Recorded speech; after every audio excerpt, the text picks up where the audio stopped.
동양일보TV 뉴스브리핑 시작하겠습니다. 충북 청주시 북이면 소재 한우 사육 농장 3곳에서 구제역이 발생했습니다.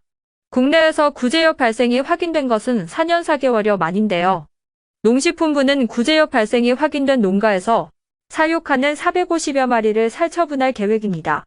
또 농장 간 전파를 막기 위해 이날 0시부터 오는 13일 0시까지 전국 우제류 농장과 축산관계시설 종사자 및 차량에 대해 일시 이동 중지 명령을 내렸습니다.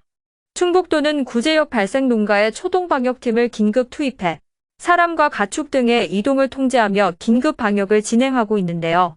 한우 농가 3곳에서 동시에 구제역이 발생하자 방역당국과 인근 우제류 농가들은 초비상 상태입니다. 발생 농장 반경 3km 이내를 의미하는 방역대에 236개 농장이 몰려있는데 이들 농장에서는 총 4542마리의 가축을 키우고 있습니다. 구제역 발생지가 축사 밀집 지역인데다 발생 농장 2곳만 해도 사료 차량 등 10여 대가 드나들었고 이들 차량이 전국적으로 329개 농장을 출입한 것으로 잠정 파악돼 큰 우려를 낳고 있는 상황입니다. 또 우리나라의 구제역 백신 접종 청정국 지위 획득이 불투명해졌는데요. 농림축산식품부는 이달께 세계동물보건기구로부터 구제역 청정국 지위를 얻어 올해 한우 수출량을 지난해의 5배 수준으로 늘리겠다고 밝혔으나 이런 계획에 차질을 빚을 것으로 보입니다. 정부가 다음 달 1일부터 위기 단계를 심각에서 경계로 하향 조정하고 확진자에 대한 7일 격리 의무를 없애는 대신 5일 격리를 권고한다고 밝혔습니다. 마스크 착용 의무는 병원급 이상 의료기관, 입소형 감염 취약시설을 빼곤 모두 권고로 전환되는데요. 사실상의 코로나19 엔데믹 선언이라고 할 수 있습니다. 국민들은 3년 4개월 만에 팬데믹이라는 긴 터널의 끝을 마주하게 됐는데요. 전문가들은 확진자에 대한 격리 해제 등 이번 정부 발표에 대해 대체로 예측할 수 있는 조치라며 긍정적인 반응을 보였습니다. 다만 병원이나 요양원 등 취약시설의 감염 확산에 대한 우려의 목소리도 나왔는데요. 엄중식 가천대 길병원 교수는 코로나의 새로운 변이나 신종 감염병에 대한 가능성을 염두에 두고 대응 체계를 속도감 있게 갖춰야 한다며 팬데믹과 또 다른 팬데믹 사이에 얼마나 준비하느냐가 앞으로 할 일이라고 강조했습니다. 한국개발연구원이 올해 한국 경제 성장률 전망치를 1.8%에서 1.5%로 내렸습니다. 소비자 물가는 상승률 둔화 흐름이 기존 예상보다 더 빠를 것으로 예상했는데요.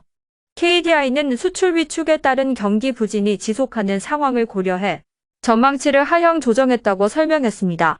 글로벌 교역량이 감소하고 주력 수출품인 반도체 경기가 얼어붙으면서 경제 전반에 악영향을 미치고 있다는 분석인데요. 다만 올해 하반기부터는 중국 경제 회복에 따른 파급 효과와 반도체 수출 부진 완화로 경기가 완만하게 회복할 것으로 전망했는데 내년 성장률 전망치로는 2.3%를 내놨습니다. 대외 수요가 회복되고 수출이 다시 반등하면서 내년 하반기에는 것이 경제가 정상적인 수준에 이를 것이라는 분석입니다. 미공개 정보를 이용해 부당이득 11억 원을 얻은 혐의로 기소된 이동채 에코프로그룹 회장이 2심에서 실형을 선고받고 법정 구속됐습니다. 서울고법 형사5부는 11일 자본시장과 금융투자업에 관한 법률 위반 등 혐의로 기소된 이 회장에게 징역 2년에 벌금 22억 원, 추징금 11억여 원을 선고했는데요.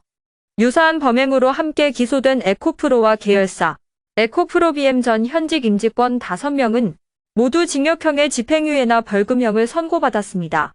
재판부는 피고인들은 미공개 중요 정보를 이용해 11억여 원의 부당이득을 얻고 차명계좌를 활용해 수익을 은닉했다며 선의의 투자자를 고려하지 않고 개인 이익을 위해 범행한 점에서 죄책이 가볍지 않다는 판단을 내렸다고 밝혔습니다. 아울러 이 회장에게 실형이 선고된 이상 도주 우려가 높은 만큼 법정 구속한다며 미공개 중요정보 이용 행위는 엄격하게 처벌하는 범죄로 본인의 행동들을 되돌아보라고 말했습니다. 충주시가 오는 16일 탄금공원 일원에서 해질녘 탄금공원 시민걷기 행사를 진행합니다. 시는 국가정원 예정지 인근 27,000여 제곱미터에 조성된 청보리밭 걷기를 통해 시민들에게 초록빛 물결 가득한 청보리 향연을 선사하게 되는데요. 걷기 행사는 탄금공원 메인 무대를 출발해 능암 늪지 생태공원과 청보리밭 쌓잇길을 걷는 코스로 청보리밭 주변에선 버스킹 공연도 열려 볼거리도 제공합니다.